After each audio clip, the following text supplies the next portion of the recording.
Ktuvot, Daf Kaf Gimel, Kaf Dalet. Bonjour, aujourd'hui on va voir encore quelques halachot qui concernent une chazaka. C'est des halachot qui se trouvent dans Shulchan Aruch Siman Mem Zayin. On va voir là-bas deux halachot qui se ressemblent. La halacha sera différente. S'il y a deux témoins qui disent sur une femme, cette femme elle a été mariée. Deux témoins qui viennent et qui disent cette femme elle n'a jamais été mariée. Dans ce cas-là, on sera dans un doute, comme dans tous les cas où il y a deux témoins contre deux témoins, et donc elle ne pourra pas se marier. Si même dans un cas où elle s'est mariée, elle devra sortir du deuxième mari, parce que ici on a un doute si cette femme elle est mariée ou pas. Par contre, dira le Shulchan Aruch, quand il y a deux témoins qui disent nous on a vu que cette femme elle s'est mariée, et deux autres témoins qui disent non on n'a pas vu qu'elle s'est mariée, malgré qu'ils habitent dans le même quartier, et que normalement ils auraient dû voir, ils auraient dû entendre si cette femme se serait mariée, quand même, dans ce cas-là, on ne va pas dire que c'est considéré comme deux témoins contre deux témoins, et on va dire que cette femme, c'est pas un doute qu'elle est mariée, c'est une certitude qu'elle est mariée.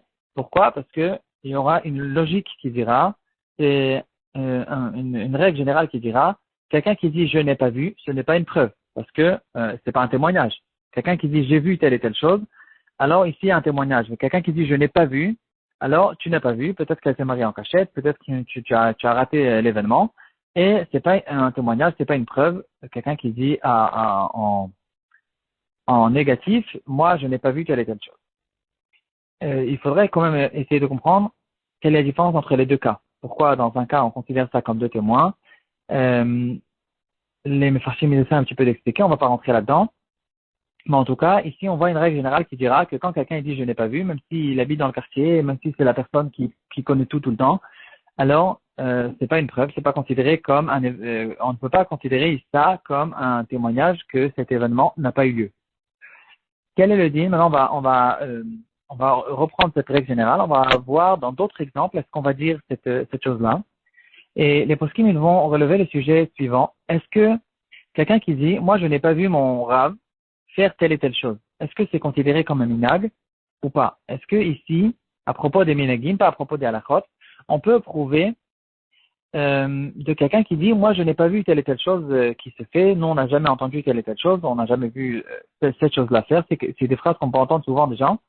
Est-ce que ça prend ou bien ça ne prend pas? C'est vrai que tu n'as pas vu ton rav qui a fait ça, mais peut-être que tu n'as pas eu l'occasion de voir qu'il l'a fait, peut-être qu'il l'a fait et que tu n'as pas fait attention, ou bien qu'il n'y a pas eu un cas qui s'est présenté devant lui qui lui aurait causé de faire attention à telle et telle chose. Et par exemple, ici on va voir un exemple qui se trouve dans la partie Choshen Mishpat. Pas Choshen Mishpat, Yoredea, à propos de la Shrita. Est-ce qu'une femme peut faire la Shrita? Alors, dans toutes les générations, on n'a jamais vu les femmes faire la Shrita. Est-ce que c'est une question technique parce qu'elles ne sont pas tellement du genre à faire des Shritot? Ou bien, il y a ici quelque chose de plus que ça, c'est une halakha, une femme ne peut pas faire une shrita. Dans le Bet Yosef, dans la partie Oredea Siman Samech Aleph, Siman Aleph, les initiales c'était écrit Samech Aleph, donc Siman Aleph, et le Bet Yosef il va relever ce sujet, et il va dire que ici aussi, il y a une règle générale qui dira que quand quelqu'un dit on n'a jamais vu, on n'a pas vu, c'est pas une preuve. Donc ici aussi, c'est vrai qu'on n'a jamais vu les femmes faire la shrita, mais dans un cas où j'ai un cas de besoin, et une femme a fait une shrita, alors on ne peut pas dire que cette shrita n'est pas cachère, parce que c'est que un truc, quelque chose de technique, et pas une halakha. Le Rama, il n'est pas d'accord avec ça, et il va dire que non. Ici, on ne va pas dire cette logique. On va dire que puisqu'on n'a jamais vu une femme faire une shrita, apparemment qu'il y a quand même une shrita là-dessus dans la poskim, ça peut causer des problèmes, et donc on va faire attention effectivement qu'une femme ne fasse pas de shrita. Le Shach, il va expliquer un petit peu la logique du Rama. Pourtant, on comprend très bien qu'il y a une logique qui dira que quand quelqu'un dit je n'ai pas vu, c'est pas une preuve. Et le Shach, il va expliquer, il va dire que quand c'est quelque chose qui se passe une fois par hasard, une fois de temps en temps, et là, quelqu'un il dit moi j'ai pas vu, ici c'est pas une preuve. Mais quelque chose qu'on fait tout le temps, dans toutes les générations, tout le temps, les gens ils mangent de la viande, ils font des shritot, et on n'a jamais entendu parler d'une femme qui fasse une shrita. Et si il n'y avait pas de problème là-dessus, alors il y aurait eu certains cas où les poskim auraient relevé le sujet. Ici, il y avait un cas de force majeure. Il n'y avait qu'une femme qui savait faire une shrita, ou bien une femme, elle a bédié, elle a fait la shrita, est-ce qu'on peut manger? C'est un sujet qui aurait dû être relevé. Il n'a pas été relevé. Et donc, on ne va pas considérer on ne va pas faire fonctionner cette logique qui dira que quand on n'a pas vu, c'est pas une preuve. parce que on a quand même une certaine perspective au courant des générations. On a une histoire qui est assez ancienne. Le peuple juif, il est assez ancien pour avoir une histoire assez longue pour prouver qu'il n'y a jamais eu une histoire comme ça qu'une femme a fait la shrita. Et donc, ici, il y a quand même ici une certaine preuve que, apparemment, les poskim des générations précédentes n'étaient pas d'accord que les femmes fassent des shritot. Donc ça, c'est l'avis du Rama. Le Mechaber, il reste avec la règle générale qui dira « je n'ai pas vu, n'est pas une preuve ».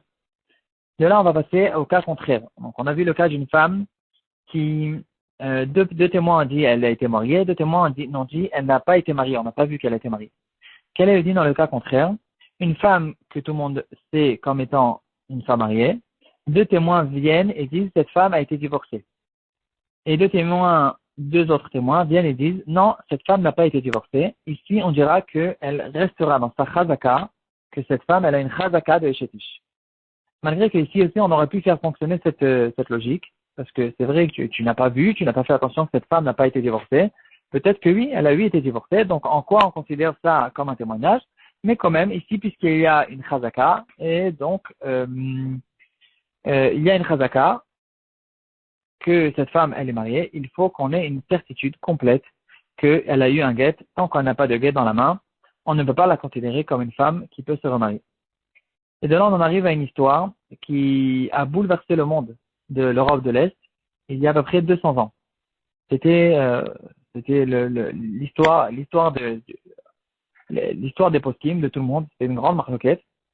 L'histoire était la suivante. Il y avait dans un village qui s'appelait Fin ou Fine, à côté de Lissa, une femme qui était pendant plusieurs années, son mari il avait disparu. Son mari a disparu.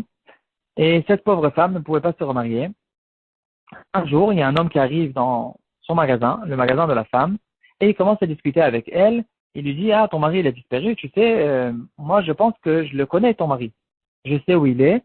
Et elle, qui a commencé à voir que peut-être il y a ici quelqu'un qui pourra l'aider, il a commencé à parler. Il était apparemment un peu bizarre en fonction de l'histoire. On comprend qu'il était pas 100%. Tout d'un coup, quand il était en train de lui parler, elle l'a reconnu. Elle a compris que c'était lui-même et que c'était lui son mari. Entre-temps, lui, il est parti. Et elle, tout de suite, elle a appelé les gens de la ville et les rabbanim, les dayanim, pour l'attraper, pour ne pas qu'il se reçoive une deuxième fois. Les dayanim l'ont convoqué au Bedin. Lui, au début, il a essayé de dire que non, c'est pas lui, c'est juste je le connais. Finalement, il s'est soumis et il a dit que effectivement c'était lui. Donc, bien sûr, ils l'ont fait sortir un guet. Il a donné un guet. La femme qui était très contente. Ce bonhomme, il est parti. En partant de la ville, il a dit aux gens autour de lui, sachez que c'est pas vrai que je suis son mari. Juste, il me laissait pas tranquille, donc j'ai donné le guet, mais en fait, c'est pas vrai. Il a redit que ce n'était pas lui le mari.